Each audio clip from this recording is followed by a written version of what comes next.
Hello बच्चों, let's see this question. The question says in young double slit experiment, the slits are 0.03 centimeter apart and the screen is placed 1.5 meter away.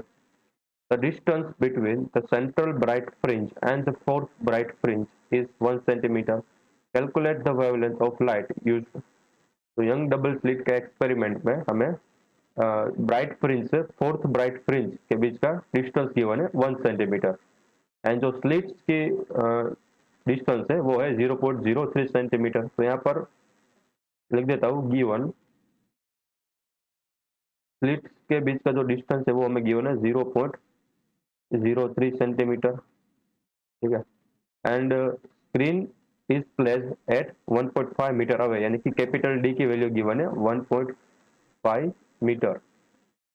And हमें क्या given है, distance between the central fringe and fourth bright fringe, यानी कि हमें x4 given है 1 centimetre. तो हमें क्या फाइंड करना है, हमें फाइंड करना है लेम्बड़ा, ठीक है। तो यहाँ पर सेटअप पहले बना देते हैं कि कैसे, ये हमारा स्लिट्स है, यहाँ पर स्क्रीन है, ठीक है। स्लिट एंड स्क्रीन के बीच का जो डिस्टेंस है वो होता है कैपिटल डी एंड इसके बीच का जो डिस्टेंस होता है वो होता है स्मॉल डी, ठीक है। एंड यहाँ से इंटरफेरेंस हो रहा है, लेट्स सपोज यहाँ पर, यहाँ पर जो होता है वो होता है सेंट्रल मैक्सिमा एंड ये होती है उसकी सेंट्रल एक्सिस। सेंट्रल एक्सिस को मैं ब्लैक कलर से डिनोट करता है, तो ये होता है सेंट्रल एक्सिस, ठीक है। एंड हमें गिवन है फोर्थ ब्राइट मैक्सिमा, यानी कि सेंट्रल मैक्सिमा से फोर्थ ब्राइट मैक्सिमा, तो इसके बीच का डिस्टेंस हमें गिवन है, इसलिए मैंने यहाँ पर लिखा x4 is equal to given है हमें 1 सेंटीमीटर। तो मैं इंसिडेंट में ये कितने वेवलेंथ की लाइट यूज की है वो हमें फाइंड करना है, लेम्बड़ा फाइंड करना है, ठीक है। तो हम इस प्रॉब्लम में जो की कंसेप्ट यूज करने वाले हैं वो होगा equation of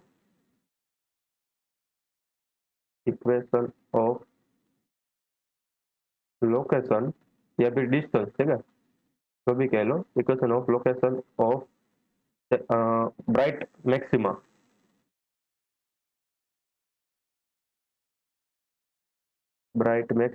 from central bright maxima, ठीक है। ये हमने कंडीशन डिराइव की रखी है कि सेंट्रल ब्राइट से हमें कोई भी ब्राइट फ्रिंज का डिस्टेंस मेजर करना हो तो उसका जो फॉर्मूला होता है वो होता है x n is equal to n lambda capital D upon small d, ठीक है। इसी का हम यूज करने वाले हैं।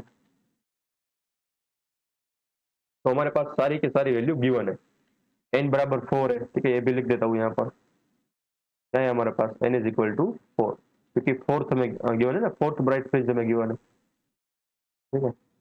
तो हम इस इक्वेशन में वैल्यू रख देंगे। तो लेम्बड़ा इज इक्वल टू क्या आएगा, लेम्बड़ा इज इक्वल टू, पहले कॉमन बनाते हैं लेम्बड़ा को, एक्स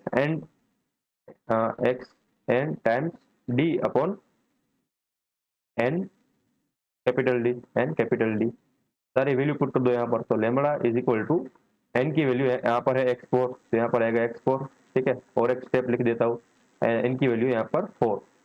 अब x4 क्या है हमारे केस में, x4 है 1 सेंटीमीटर, सेंटीमीटर को मीटर में भी कन्वर्ट करते जाएंगे तो 10⁻²। स्मॉल डी क्या है 0.03 सेंटीमीटर, यानी कि 0.0 सेंटीमीटर, यानी कि 10⁻² divided by 4 times capital D की वैल्यू क्या गिवन है 1.5 मीटर, तो यहाँ पर आएगा 1.5 मीटर। सिंप्लीफिकेशन करते हैं 0.03 divided by 4 further divided by 1.5, तो आंसर आएगा हमारे पास 5 टाइम्स 10⁻³ टाइम्स, ये जो 10 की पावर है वो ऐड होकर बन जाएगी 10⁻⁴, ठीक है। तो हमारे पास क्या क्या आंसर आया, इसको मैंने एंगस्ट्रॉन में कन्वर्ट करना हो अगर, तो क्या आ गया 5000 एंगस्ट्रॉन, ठीक है। ये जो आपको सोल्व करोगे तो आंसर आएगा 5 इंटू 10⁻⁻7। और मैंने क्या किया, 10⁻³ से मल्टीप्लाई डिवाइड कर दिया, तो यहाँ पर आ गया एंगस्ट्रॉन, एंड जो मल्टीप्लाई हुआ था उससे हमें 5000 मिल गया, तो लेबर की वैल्यू क्या मिली मुझे, 5000 एंगस्ट्रॉन। ठीक है, so the final answer of the question is that in this case double slit experiment, the wavelength used in this experiment is 5000 angstrom. I hope you understood it well. Best of luck.